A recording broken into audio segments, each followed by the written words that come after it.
عليكم ورحمة الله تعالى وبركاته. أحبابي سود وهذا من كسته جوكتان كان قطع ونسان وعنفال عبدي هدي أي تهي مركي وجوه رئيسيها من صوب وقطه الله سبسكرايب له كمل القناة فرا لايك تنوصار كومنت بنو ديري قليل أنا جاي لاوي شارتا halkan waxaan ka bilaaweynaa sheekadii la magac baxday Guul Darro Jacayl la socod wanaagsan.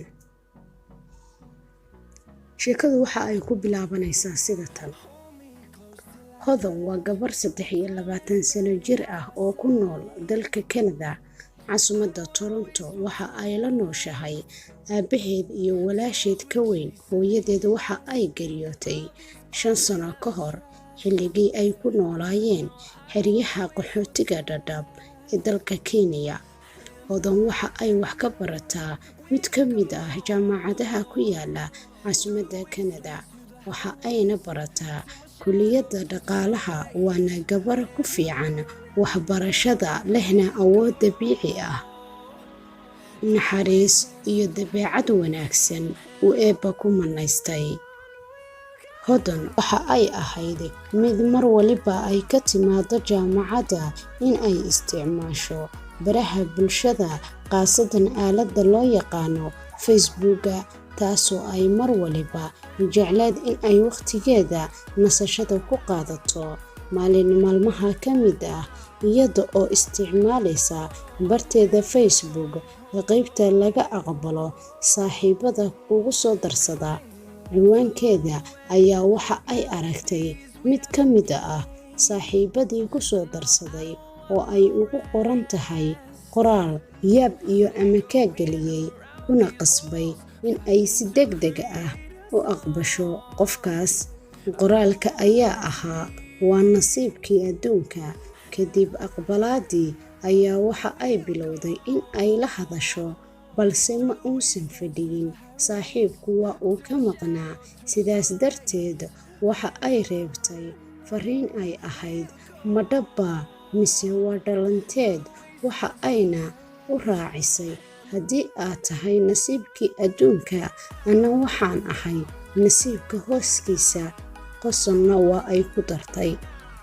saacado kadib waxa ay heshay fariintii ay dirtay jawaabteedii oo ahayd waxba kama qabo haddii aan helay hoos aan ku ilaaliyo nasiibkayga. halkaas ayaa waxaa ka bilowday sheeko cabaar socotay oo la isku xog waraystay midba midka kale.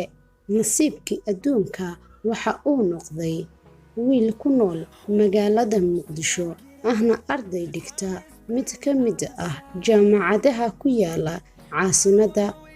waxa uuna ka bartaa kulliyadda beeraha.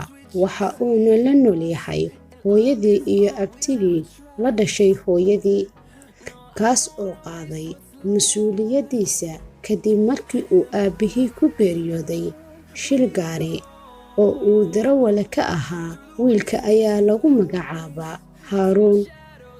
Haaruun iyo Hodan ayaa isku fahmay in ay u sheekaystaan si laba ruux oo walaalo ah, waana ay ku qanceen labadooduba go'aanka. muddo bil ah markii uu socday xiriirkii walaaltinimada ahaa ayaa Hodan waxa ay ka heshay sheekadiisa iyo kaftankiisa, weliba si saayid ah.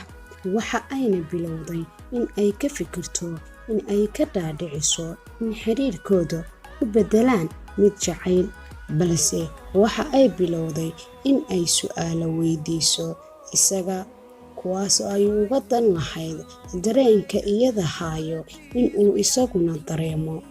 habeenkii xigay ayaa ay qadka isku arkeen, weliba isaga oo fariin u soo diray. fariintaas oo ahayd iska waran nasiibkayga hooskiisay. Hodan waxa ay ugu jawaabtay waa nabad, sidee tahay nasiibkaygow. waxa ayna raacisay qosol yar. Haaruun ayaa la yaabay fariinta, balse waxba kama soo qaadin fariinta. daawadayaal, intaas ayaan ku soo afmeeraynaa qaybtii koowaad ee sheekadii Guul Darro Jacayl. waxay inoo ahaan doontaa sheekadu taxane. la soco qaybta labaad ee sheekada. mahadsanidin.